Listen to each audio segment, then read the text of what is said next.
John Woodvine, born on July 21, 1929, and passing away on October 6, 2025, was far more than an English actor.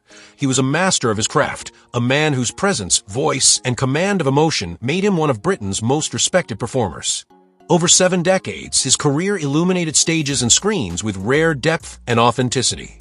His dedication to storytelling transcended time and medium, making him a figure whose work will continue to inspire long after his final bow. Born in South Shields to Rose and John Woodvine, young John's childhood hinted at the destiny awaiting him.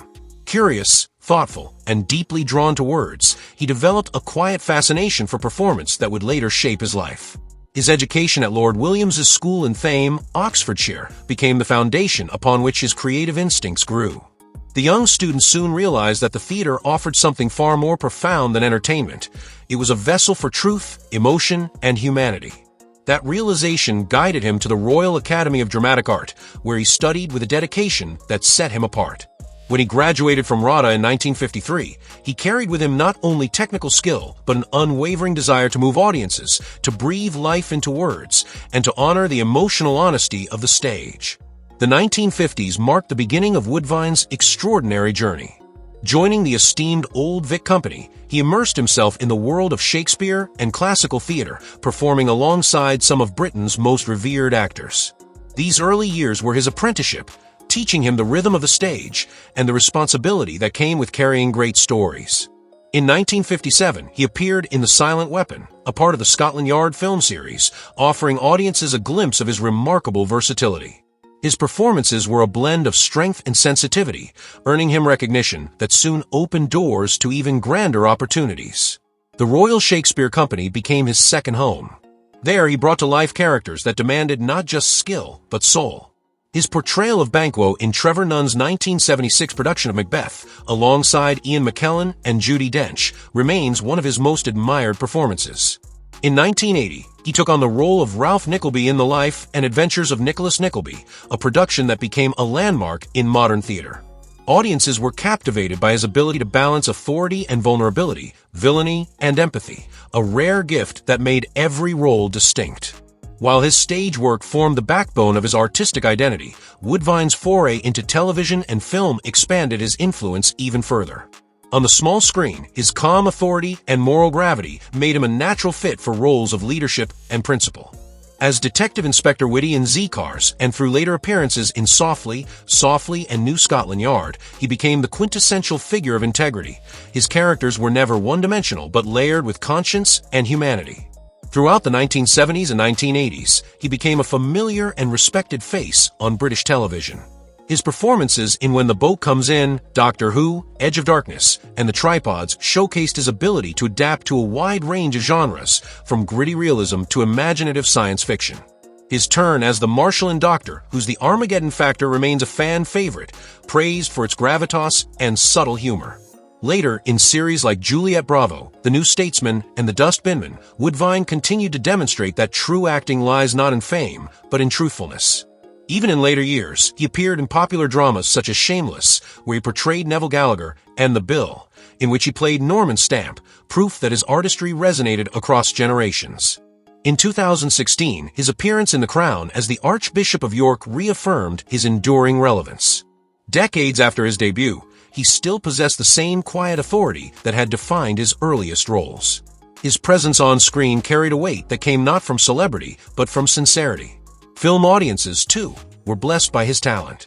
In Ken Russell's The Devils, 1971, Woodvine delivered an emotionally intense performance that added gravitas to the film's haunting narrative. His portrayal in Young Winston, 1972, directed by Richard Attenborough, reflected his adaptability to historical and political drama. But perhaps his most iconic film appearance came in An American Werewolf in London, 1981, where his role as Dr. Hirsch became a defining part of the cult classic.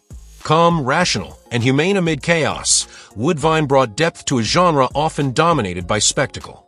His affection for the role was such that he later reprised it for a BBC Radio 1 adaptation, displaying his lifelong devotion to the art of storytelling in all its forms. Radio became another beloved arena for his voice, a voice that could command attention or convey tenderness with equal ease. As Arthur Burling in An Inspector Calls, Dr. James Shepard in The Murder of Roger Ackroyd, and Prospero in The Tempest, he transformed sound into scene, guiding listeners through emotional and moral landscapes. Through the airwaves, he reached hearts far beyond theater walls, continuing to prove that great acting transcends the boundaries of medium. Despite his success on screen and radio, the theater remained his truest home. From his earliest performances with James Cooper's Renegades Theatre Company in Ilford, where he played roles like the Conjure Man in Dark of the Moon and Claudius in Hamlet, to his later acclaimed productions, Woodvine's devotion never waned. With the Old Vic, he became a trusted interpreter of Shakespeare, portraying characters such as Vincenzo in The Taming of the Shrew, Duke Sr. in As You Like It, and Tybalt in Romeo and Juliet. His work even took him across the Atlantic, performing at New York's Winter Garden Theatre in the mid-1950s, where he represented the finest traditions of British theatre on the world stage. As the decades passed, his artistry only deepened. Each role seemed to carry the wisdom of those that came before. He never performed for applause alone. He performed for truth, for connection, for the magic that exists between actor and audience. His performances radiated authenticity, and his voice carried the authority of someone who had lived the very emotions he portrayed. Away from the spotlight, Woodvine was a man of warmth, humility, and love. He shared his life with actress Lynn Farley, his devoted wife and creative partner. Their marriage was a union not only of hearts, but of shared artistry. Their daughter, Mary Woodvine, continued the family's artistic legacy, carving her own path as a talented actress, a reflection of her father's enduring influence. Even as he aged, John Woodvine remained undeterred by time. In 2012, while performing in Carousel at the Grand Theatre in Leeds, he collapsed off stage after portraying the Star Keeper, sparking concern among colleagues and fans. True to his resilient spirit, he made a full recovery and returned to doing what he loved most, performing. His strength, both physical and emotional, mirrored the integrity that defined every role he ever played. On October 6, 2025, at the age of 96, John Woodvine's remarkable journey came to a peaceful close. His passing marked the end of an era in British acting, but his legacy remains alive in every performance he left behind. To his colleagues, he was a mentor, to his audience, a beacon of excellence, and to his family, a source of love and inspiration.